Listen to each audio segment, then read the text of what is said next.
So, the Kansas City Chiefs, they're pretty much on top of the football world, right? But you know how it is in the NFL. Every dynasty, and I mean every dynasty, has an expiration date. The real question isn't if it will end, but how you push that date as far back as possible. Today we're diving into a fascinating blueprint for the 2026 draft, a plan designed to build the next chapter for the Chiefs. It really is the ultimate question for any great team, isn't it? I mean, what do you do when you have these absolute legends on your roster, but you know deep down they won't be on the field forever? For the Chiefs, the answer is all about staying 2 steps ahead, and that's where the draft becomes so critical. Okay, so when you think Chiefs dynasty, these are the faces that pop into your head, right? Mahomes, Kelce, and Jones. They're way more than just stars. They are the absolute foundation of this team's incredible run. They've set the standard for what it means to be a Chief. And that right there is the whole ballgame. Look, winning Super Bowls with this core group, that's one thing. But the real test for the front office, the thing that probably keeps them up at night, is making sure the winning doesn't stop when a legend like Travis Kelce decides to finally hang up his cleats. That's a tough transition, and you have to plan for it now. So this brings us right to the heart of it, a dynasty's dilemma. How do you replace the irreplaceable while you're still on top of the world? Well, their number one tool is what you could call the draft-to-win strategy. And this is the lifeblood of any modern dynasty. It's this constant churning cycle of replenishing the roster. It's not just about finding talent, it's about finding the right talent at the right time to keep that championship window from ever slamming shut. And lucky for the Chiefs, they're in pretty good hands. As this quote from A to Z Sports points out, General Manager Brett Veach has quietly done a fantastic job of finding value in the draft. I mean, this is the guy who's consistently found key contributors, proving he knows exactly how to use the draft to keep the team's engine running. All right, so let's dive into the first part of this 2026 blueprint. And man, it's a big one, finding Kelce's successor. Okay, so here we are, 18th pick in this 2026 mock draft. The plan here is super simple, but also really smart. You don't wait for disaster to strike. No, you go out and you target the heir apparent, the guy who's going to learn from the master before taking over the throne.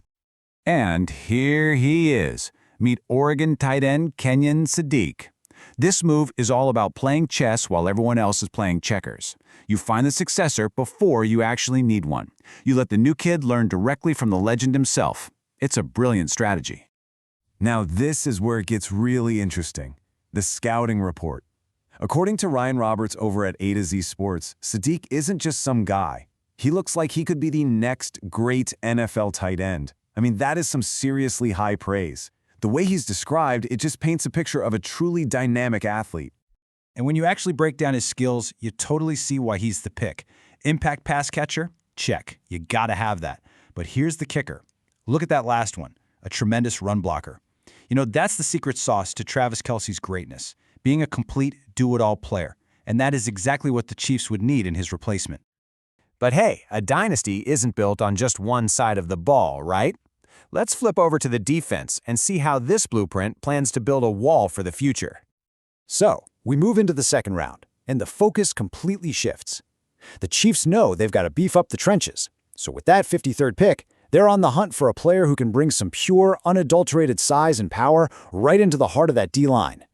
And when I say size, I am not kidding. Just look at this number. The guy they're targeting is tipping the scales at a whopping 330 pounds. I mean, come on. That is a human anchor for the middle of your defense. And that massive presence is Amari Washington, a defensive tackle, also from Oregon. Yep, the Chiefs are going right back to that Oregon pipeline. The idea is to bring in this potential monster and let him learn from one of the best to ever do it, Chris Jones. And his scouting report, it just screams one word: potential. Yeah, he's a raw talent for sure, but his ceiling is just through the roof. The plan isn't just to find a big body to clog up the middle. No, it's to mold this athlete into a true cornerstone of the defense for years and years to come. So the development path for a guy like him is crystal clear. Step 1, you bring him in and let him shadow a future Hall of Famer in Chris Jones. Step 2, you unleash him in the run game right away where he can just dominate. And then, step 3, over time you coach him up, you develop him into a reliable, long-term starter. It's really the perfect setup. All right, so let's pull back and look at the whole picture here. When you put these two picks together, what you get is a really clear, really smart blueprint for 2026. And then this really lays it all out, doesn't it? Pick 18, That's about securing the future of the offense for when a legend retires. Pick 53? That's all about fortifying the defensive trenches. It's this simple but super powerful 1-2 punch that goes right after the team's biggest long-term question marks. And that is the big takeaway here. This whole thing isn't just about drafting a couple of talented football players. No, each pick has a very specific strategic purpose, and together they're designed to do one single incredibly important thing. Make sure the Chiefs' championship window doesn't just stay open. It gets propped wide open for the foreseeable future. So, that leaves us with the final question, and this one's for you. Do you think this is the right formula? Is this forward-thinking strategy the key? Can a star tight end and a mountain of a man on the D-line, both from the same college, be the secret to keeping this incredible Chiefs dynasty alive? It's a fascinating plan, and, well, only time is going to tell if it's the one that keeps Kansas City at the top of the mountain.